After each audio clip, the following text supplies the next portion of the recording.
My mom commented under the picture of my 3-day-old son, "This child is a mistake." When I confronted her, she yelled, "Your son should never have been born." 2 days later, they came over acting like they wanted to apologize. What my in-laws did next made my parents go pale as they panicked and started screaming. Hey, Reddit. When I shared the first photo of my newborn, I anticipated rude strangers, maybe some old classmates, even jealous acquaintances. But I never expected my own mother to comment. Not a word of congratulations. Not a "he's beautiful." Not a "welcome to the world." No. Under the image of my sleeping baby, she wrote, "This child is a mistake." At first, I thought it was a hacked account, a prank, or a glitch. But the likes and replies showed me it was real. My hands trembled as I stared at her comment, reading it repeatedly until the words nearly blurred. A mistake. My baby. My son. I deleted the comment, but the hurt was already there. The sting, the humiliation, the cold punch in my chest. I told my husband, and he immediately said, "You need to confront her in person." So, I drove to my parents' house, still sore from childbirth, running on just 2 hours of sleep, still emotional and fragile, but determined. When she opened the door, she didn't greet me, didn't hug me, didn't even ask about the baby. She just crossed her arms. "What do you want?" I swallowed hard. "You commented under my son's photo." "Good," she snapped, because it needed to be said. My stomach twisted. "What is wrong with you?" I whispered. "He's 3 days old." "He never should have been born," she screamed suddenly, her voice slicing through the hallway like a whip. "You weren't ready. You ruined your life. And now you're ruining ours, too." I froze. "Ours?" She continued. "You think having a baby makes you special. You think it fixes everything," she scoffed, her eyes ablaze. "Your son is a burden and, yes, a mistake." My breath left my body. I stepped back, feeling dizzy, as if the floor was tilting. My own mother looked me dead in the eyes and said, "My child shouldn't exist." I didn't scream. I didn't cry. I didn't beg her to take it back.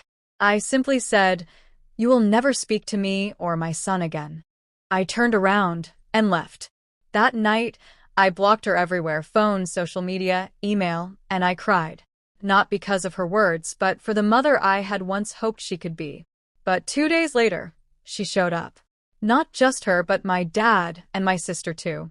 They all stood on my porch holding store-bought cookies and a gift bag, forcing fake smiles.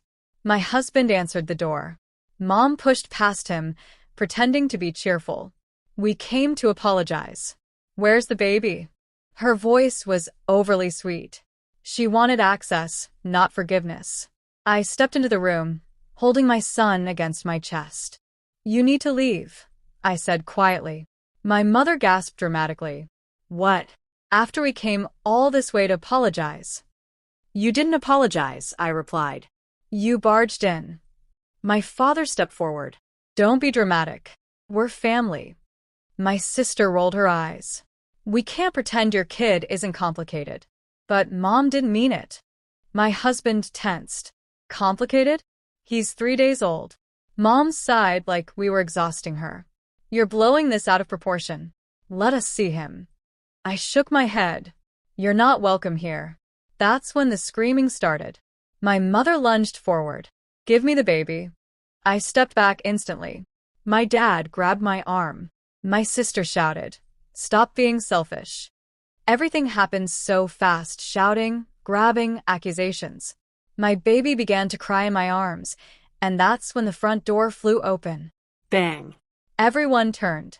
My in-laws stood in the doorway, and they did not look calm. My mother-in-law stepped forward, her voice steady. "Take your hands off our daughter." My father let go immediately. My parents looked stunned, as if they didn't expect anyone to defend me. But my mother-in-law wasn't finished. "You think you can barge into her home, insult her, scream in front of her newborn, and demand access to a child you called a mistake?" My mom sputtered. "That's not what happened." My father-in-law stepped up beside his wife. "We heard everything." He held up his phone. "We recorded the last 2 minutes." The law calls this harassment and attempted forced entry. My parents went pale. My sister's mouth fell open. My mother clutched her chest. You can't do that. We already did, my father-in-law said coldly. And we're prepared to file charges. My mother's face twisted. You wouldn't dare. Oh, my mother-in-law said, stepping closer, her eyes blazing. You have no idea what we would dare to do to protect our grandchild. My mom tried to switch to guilt. Sweetheart, she said to me, her voice trembling. We just want to be part of his life. You told me he should never have been born, I replied. Her mask cracked. She opened her mouth, but no words came out. My in-laws stepped closer, forming a protective wall around me and the baby. You need to leave, my husband said firmly. Now, my father muttered. This isn't over, my mother-in-law replied instantly. Oh, it is. And if you return uninvited, we will consider it trespassing. My parents exchanged glances. My sister panicked. We didn't mean anything. You can't cut us out. My baby started crying again. I held him close and said the calmest words I'd ever spoken. You already cut yourselves out. My parents froze. My sister covered her mouth. My in-laws held their ground. And slowly, with pale faces and trembling anger, my parents backed out the door. My mother hissed, You'll regret this. I looked her in the eyes. No, I said softly. I'll heal from this. The door closed. And for the first time since giving birth, I finally felt safe. 3 months have passed since my parents stormed into my home, demanding access to my newborn son, and my in-laws walked in and shut them down so hard that their faces turned white. I thought after that confrontation things might calm down, but I was wrong. What happened afterward showed just how far my parents were willing to go and how far I needed to go to protect my child. After my parents left that day, my mother-in-law didn't waste a moment. She called her attorney friend, documented everything, and insisted that my husband and I file for a restraining order before they tried anything desperate.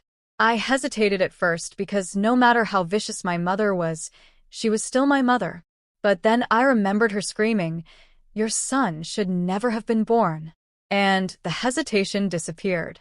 We filed the papers the next morning. When my parents were served, they lost it.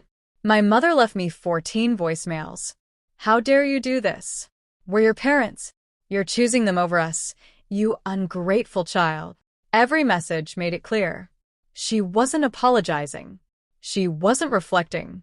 She wasn't changing. She was angry because she lost control. Eventually, I stopped answering, stopped listening, stopped checking the messages. But my parents weren't done. 2 weeks later, something happened that made my blood run cold. My sister messaged me privately. Mom said she might call CPS on you. My heart nearly stopped. I immediately told my husband and my in-laws. My mother-in-law placed her hand on mine. Sweetheart, let her try. I blinked. What? She smiled, but not a kind smile, a dangerous one. Your mother doesn't know who she's dealing with. I frowned. What do you mean? She looked me directly in the eyes. My brother is a senior investigator for CPS. He has been for 18 years. My jaw dropped. She continued, He already knows about the situation. He knows about your mother's behavior. If she makes a single false report, she will be charged with filing malicious claims and will go to court.